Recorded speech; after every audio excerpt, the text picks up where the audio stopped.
Righto, Money Miners, we are kicking off your Monday with a bang. 3 stories today. MinRes Ellison update, quarterly name and shame, and Rio Tinto in Mongolia. What a start to the week, Trav. Well done, Ellie. You gave it the righto that I remember when I've introed without Maddie.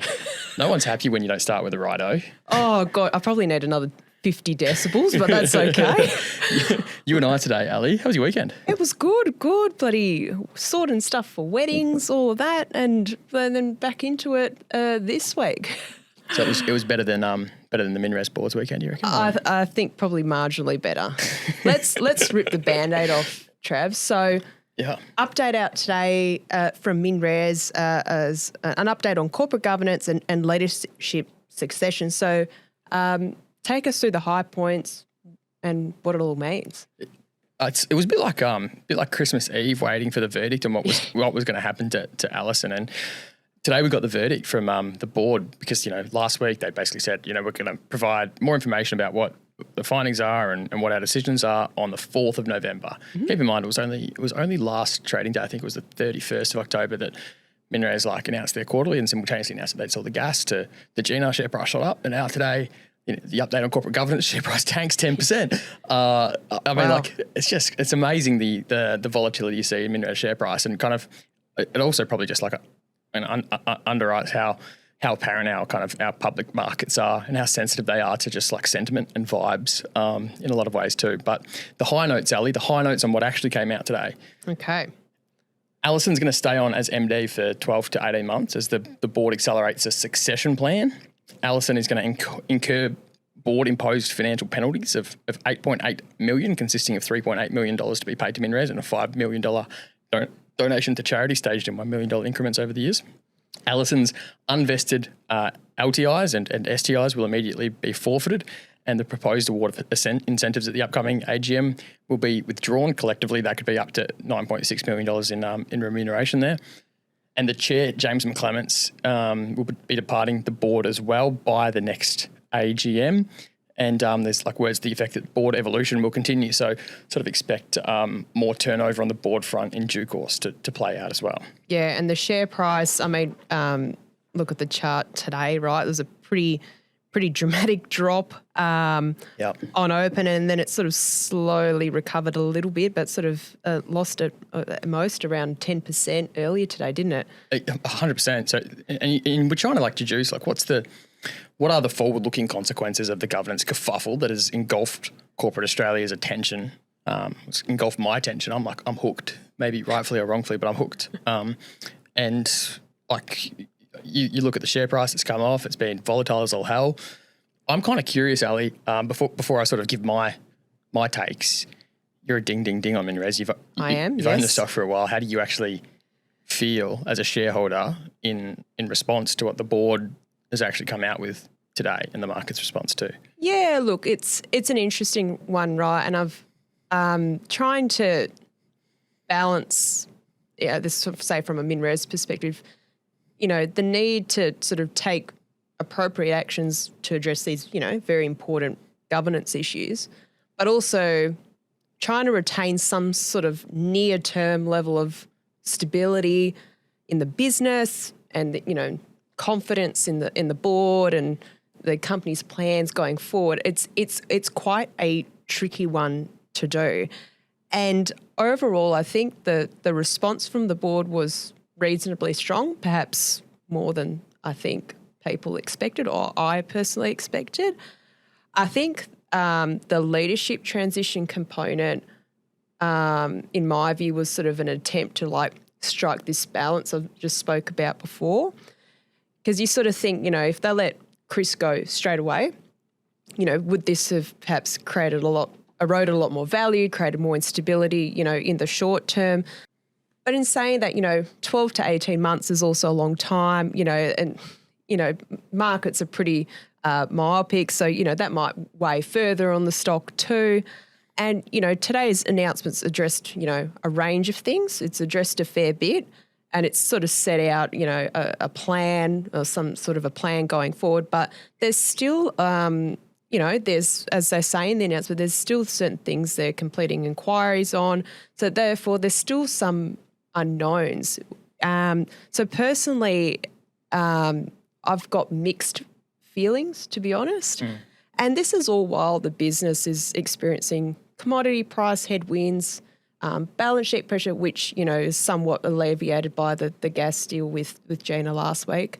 It's a step in a direction, but I feel like there's still a lot of, water to go under the bridge.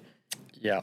Yeah. Big time. There's, as it seems like every single day that goes by, there's new talking points in amongst the announcement that actually came out today. Yeah. Including a litany of new, I use the word allegations, but in reality that seems like admissions, which have surfaced both in the media and in MinRes' own statement, which kind of are incredibly damning in their own right. So over the weekend, the AFR revealed that Ellison and some of the early execs were renting properties to MinRes well above market rate with aggressive rental hikes along the journey. There was another article that detailed that, the whole kind of deplorable set of circumstances around the Kali Metals series of events. It was revealed that MinRes' in-house execs, including the CFO Mark Wilson, Yenna Ong and Josh Thurlow, were all participants in that IPO. But what I actually think is the most damning of all of the things to kind of come out in the last couple of days is this one paragraph in MinRes' announcement today, which honestly I have to read word for word. It says, "The board has also concluded that Mr. Ellison, on occasions, used company resources for his personal benefit. This has included directing company employees to work on his boat and properties, directing a company employee to manage his personal finances, and using the company to procure goods and services for his private use. The board is satisfied that the use of MinRes resources and assets in this way has not caused material financial detriment to the company. Where Mr. Ellison has used the company to procure goods and services, procedures existed to ensure that he paid the company for these goods and services." Wow. That's a fucking staggering statement, Ali. And I mean, and there's no real detail on the actual quantum in the announcement. No.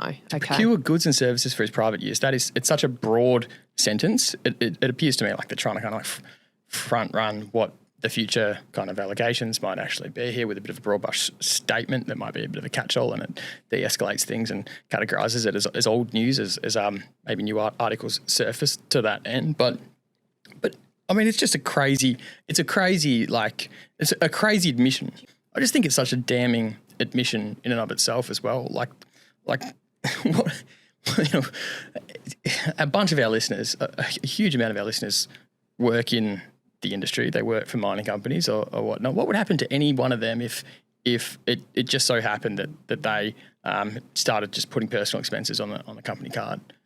Oh, you get fucking fired. You'd have to pay it all back and you'd be sacked too. It's just crazy. And like you said, there's no detail in that paragraph which actually states what the number is of resources that were actually kind of allocated from company funds to Chris's personal use case.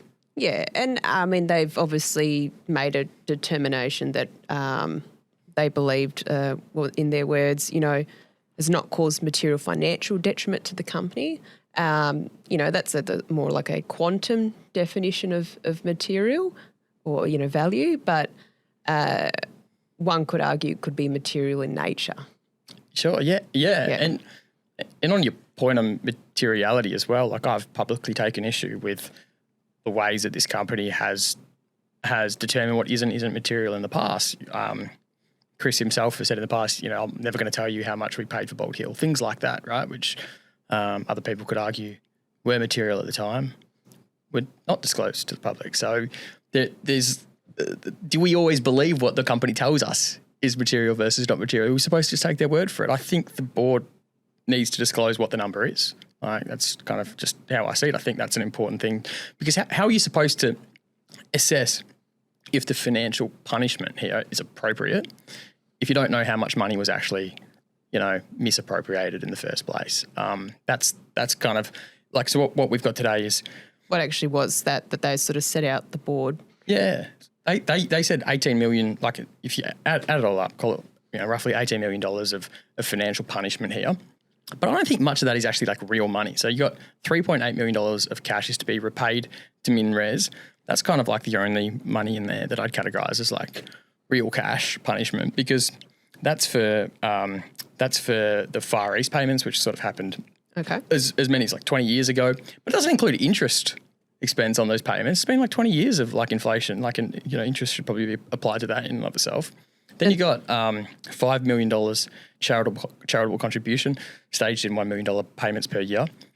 Like, charitable contribution, heck. What does that mean? What does that mean? Like, could he get away with, donating that money to a charity that one of his related parties has created, for example? Like how is he going to get a tax deduction on that charitable contribution? Like, I think some parameters around the mechanism here are important in order to actually like how else are you supposed to assess if what the board has come down with here as punishment is actually appropriate for the litany of allegations here and admissions, by the way, that about Ellison and his activities.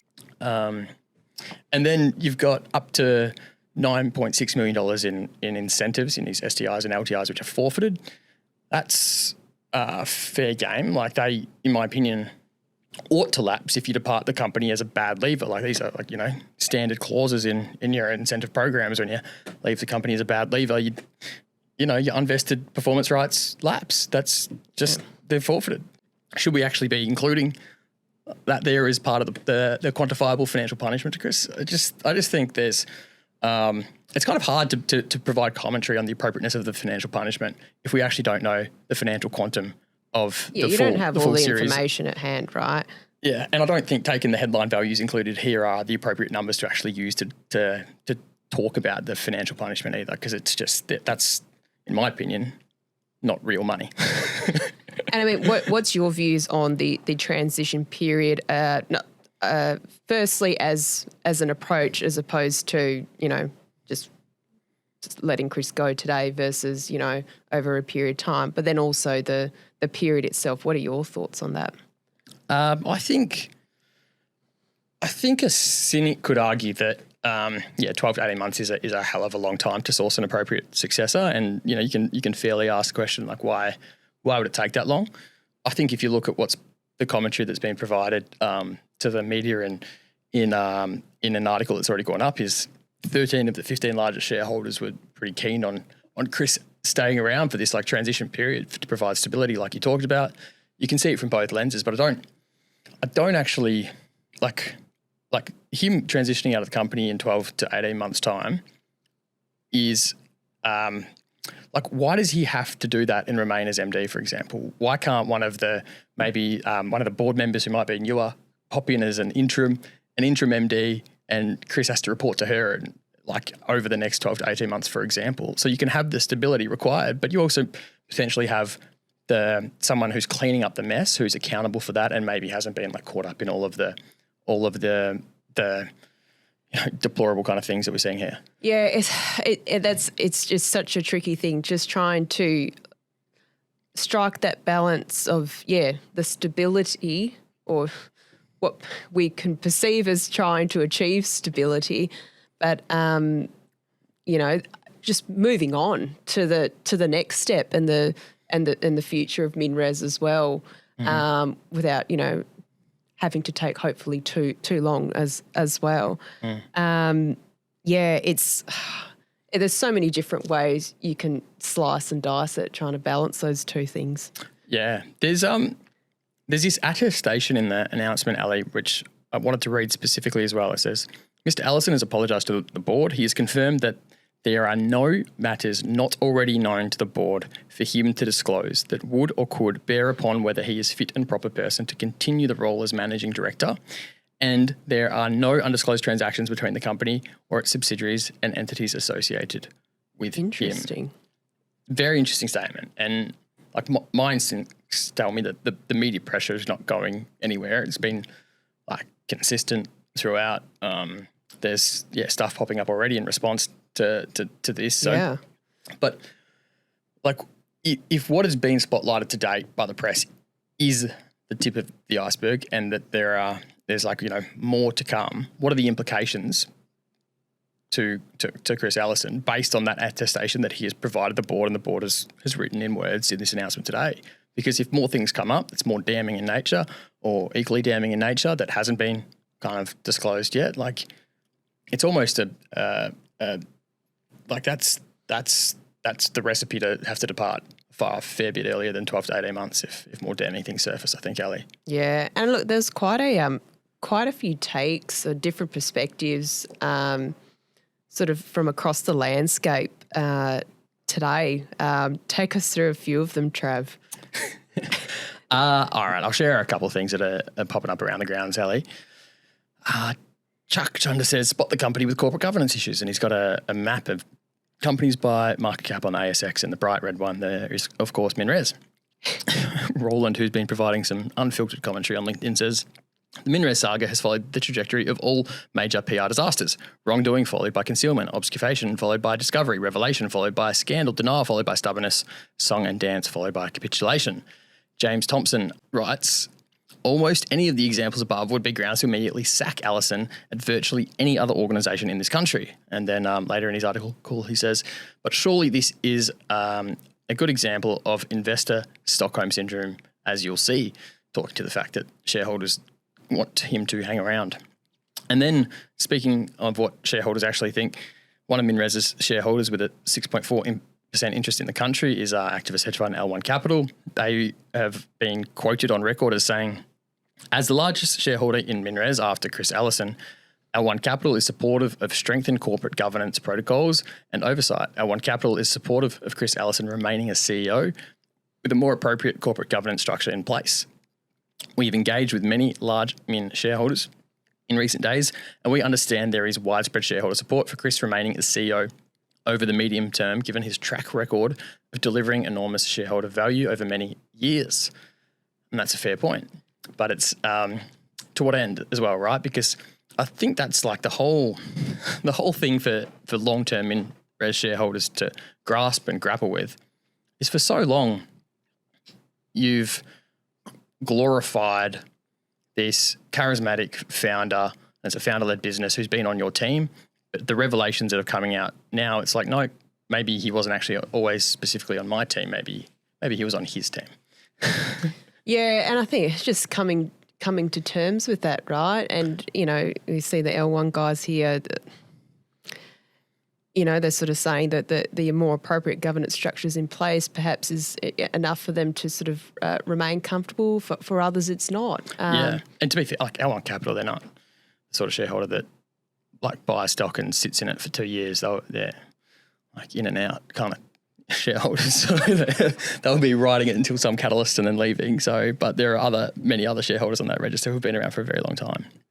And then last perspective I wanted to share is from Dry Blower, who's put out an article already kind of spruiking the merit of a Glencore takeover here.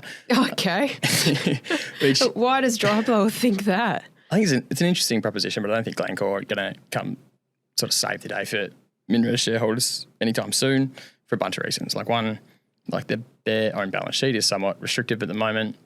To now consider what it would look like if they had to debt fund an acquisition of MinRes, including assuming MinRes's existing debt as well. They're not going to equity fund an acquisition. And like I think Glencore's got time on their side as well. You don't you don't have to rush into something here. Like you've got time on your side. The one possibility though, I think you can just never quite rule out is what Gina does or doesn't do. On Friday, she was calling Chris a friend.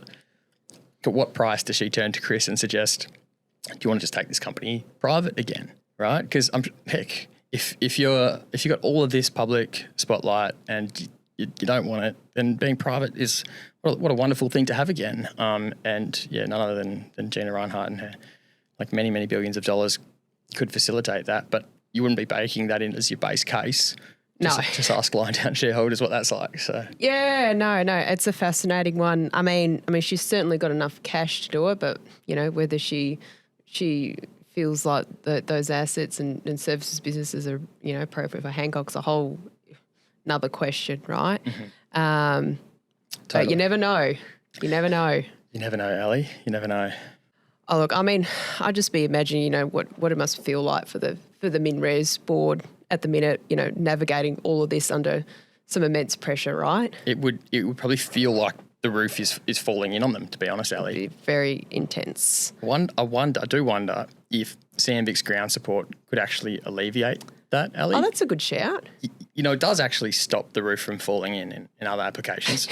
underground mines all over the globe. They choose Sandvik Ground Support to keep their workers safe, get reliable deliveries of bolts mesh and all the ground support accessories you could possibly think of. So, in fact, I actually spoke with several underground workers in mines that rely on Sandvik Ground Support. And you know what they said, Ellie? What did they say? They said, I feel safe. I feel protected. I feel free. That's all you want to hear, right? Especially working underground is, it's a pretty scary thing, and that's all you want to feel, safe and protected. I bet the board of MinRes wishes they felt that way. Maybe it's not too late for them to chuck a DSI order in, and it's not too late for you either. Give Derek Hurd and his team a call. Stock up on some Sandvik Ground Support money miners. All righty, good work, Trav.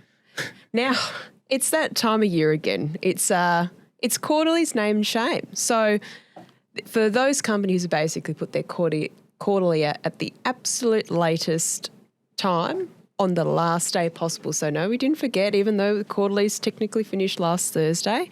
A heap of them put them out on the last day of the month. But crazily, something like almost 100 companies not only put them on the last day out, but aftermarket on the last day out, which just baffles the mind. And I feel like this segment just absolutely reminds me of, for those who are familiar with Frank Costanza's Festivus scene in Seinfeld. I don't think I've seen this. Actually, I'll play it for you. Tradition of Festivus begins with the airing of grievances. I got a lot of problems with you people. Now, you're going to hear about it. You, Kruger, my son tells me your company stinks. Oh. What? You'll get yours in a minute. Kruger, you couldn't smooth a silk sheet if you had a hot date with a babe. I lost my train of thought. Oh gosh! All right, Ellie, let's do it. I feel like there's some repeat offenders on this list, which is appalling to see, to be honest. Oh god! All right, so let's do a rapid fire on the 10 latest quarterlies that came out after market last Thursday. I'll get us kicked off. So, Minboss, 8:23 p.m. Sydney time. They're a 38 mil market cap company advancing a phosphate fertiliser project in Angola. Finished the quarter with only 1.2 million cash. And 80% of this quarter's spend was on staff, admin and corporate costs. But they are finalising a bunch of funding from the Angolan Sovereign Wealth Fund and the International Development Corporation South Africa to advance their project. So perhaps they're working on Angolan time when submitting this quarterly. On to the next one. Strike Resources, SRK, 8:15 p.m, $10 million market cap with an iron ore deposit in Peru. Also a 27.7% shareholder in Lithium Energy, spun out of Strike back in 2021. But look, the cash balance was 6.1 million, which you typically wouldn't expect for someone reporting at this time of the evening. Seems like they're trying to secure approvals to support upcoming exploration plans. So no excuses to not report on time. Next quarter, Strike, get your shit together. Get your stuff together. And speaking of Lithium Energy, 8:04 p.m, they were the third latest quarterly reporter. They're currently suspended from trade because ASX believes the recent sale of their Solaris lithium brine project for about US $63 million, which, completion is still pending a few conditions, constitutes a disposal of the company's main undertaking. So this suspension will remain in place until ASX believes it has, sufficient operations to justify requotation or, basically recomplying with the ASX listing rules again. Which, they'd probably have to buy another asset or something. They're also spinning out some graphite assets. And so fortunately, they should hopefully have a bit of cash coming through, assuming all these deals complete, find a new asset and get back on the ASX boards. They finished with 2.4 million cash at the end of the quarter. Like being suspended is no excuse for not reporting on time. I know. Come on, guys. Fuck this company. Horseshoe Metals, 7:58 p.m. I've said this company's name twice already in name and shame.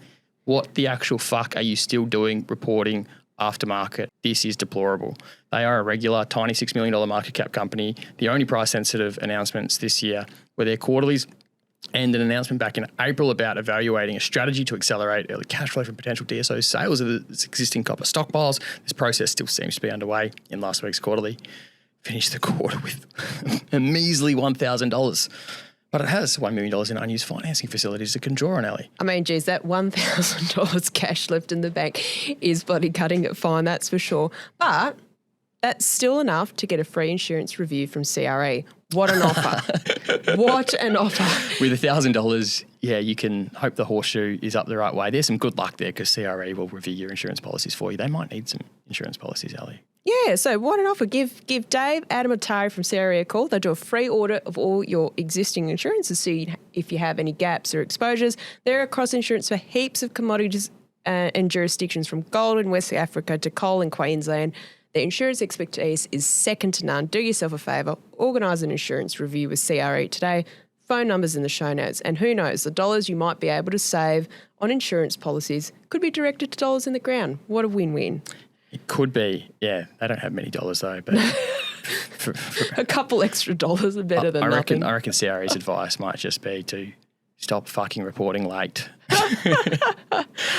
Arcadia Minerals, 7:57 p.m. Even tiny company than Horseshoe, barely $4 million market cap. Share price basically halved since the start of the year. They've got significant austerity measures and cost reductions to preserve cash reserves. Implemented only $55,000 cash at the end of the quarter. Alrighty, Golden Deep, 747, another $5 million market cap ASX minnow.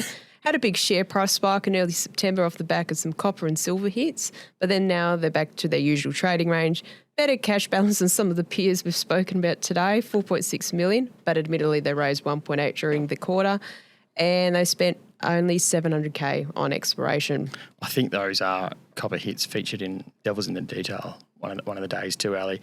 Yeah, the JORC experts out there took plenty of issues with that one. Metals Tech, right. 7:47 p.m. Fancy cover page for their quarterly report. Also secured working cap facility the day before the quarter released up to $5 million to move forward its Slovakian gold project. Fortunately, because they only had $73,000 cash at the end of the quarter. I remember doing a deep dive on this company, and just a bizarre series of events. I'm keeping my eyes on it, Ali. I've got my suspicious eyebrows kind of taped upwards. Alrighty, BMG Resources, 740. They're a little gold junior doing a strategic review on their Abercrombie gold project. So is it for sale, basically? They did a scoping study on it as well very recently. They finished the quarter only with $96,000. Fortunately, they have commenced discussions with brokers for the purpose of raising capital. So see how they go there. I love when you see how you're going to get by the next quarter. It's like, yeah, we've kicked off. We are come raised. We're chatting with the brokers. Good job, guys. Redstone Resources, 7:39 p.m. Sub $3 million market cap company accelerating its copper exploration in the coming months at West Musgrave project in WA. Feels like the drilling has been planned for the last few quarters. Exploration results that we could find were almost 18 months old, with only sort of $800,000 cash in the bank, largely thanks to an R&D refund received in the quarter. Expect better reporting timing next period, Redstone. Diablo Resources, 7:38. Last one for today. Don't worry, there was still plenty that were aftermarket. This is the smallest company we've spoken about today, 2 million market cap, just shy of $400,000 of cash at the end of the quarter. Share price is more than half since the start of the year. Another one of those companies whose price-sensitive announcements, whose only price-sensitive announcements for the year were the quarterly reports. They say the following in their quarterly. They're saying they're actively reviewing opportunities, focusing primarily on more advanced drill-ready projects. The company's low EV and tight capital structure make it exceptionally well-placed for project acquisition.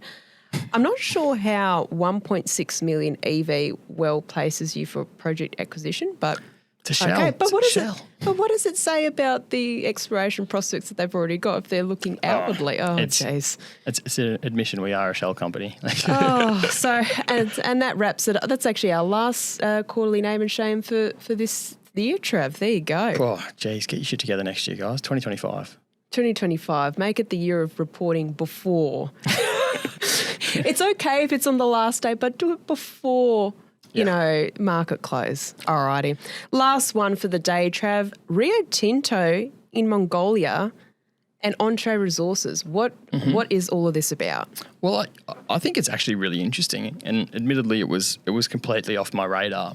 So Pete Kerr, he reported that Rio Tinto's chief flew to Mongolia on the weekend and in an attempt to strike a deal with this Canadian-listed junior called Entree Resources and the Mongolian government in relation to its Oyu Tolgoi copper project. Why is it interesting, Ali? This is one of those awesome times in kind of corporate history where a listed junior is sort of successfully holding out and causing a real pain in the butt for a major like Rio Tinto. Entree Resources, they're a TSX listed junior with a market cap of 370 million Canadian dollars, and it's been on quite the tear over the last 5 years. But Entree has a 20% carried interest in part of Oyu Tolgoi with Rio and the Mongolian government in JV. Pete reports that Oyu Tolgoi is extracting rock from an underground zone called Panel Cave 0, and it's scheduled to start extracting from a new high-grade area called Panel Cave 1 in the next couple of months. Now, Rio's not been able to convince Entree to sell its rights over the tenement to date. The impasse from Entree threatens to disrupt Oyu Tolgoi's mine plan because construction of Panel Cave 1 cannot go ahead until Rio and Entree have done a deal.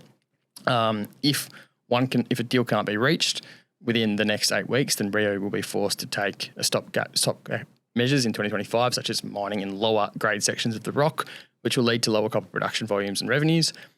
And he even says that a source close to talks confirmed the situation was now urgent, and Rio would strongly prefer to start building Panel Cave 1 as soon as possible. What an amazing set of circumstances. This was like a real life corporate, David and Goliath type situation, isn't it? The little guy. It is David and Goliath, but it's one where, the little guy actually has all of the negotiating leverage. It's so rare to see that the minority in the JV has the upper hand in the negotiations. But this sure seems like one of those event opportunities.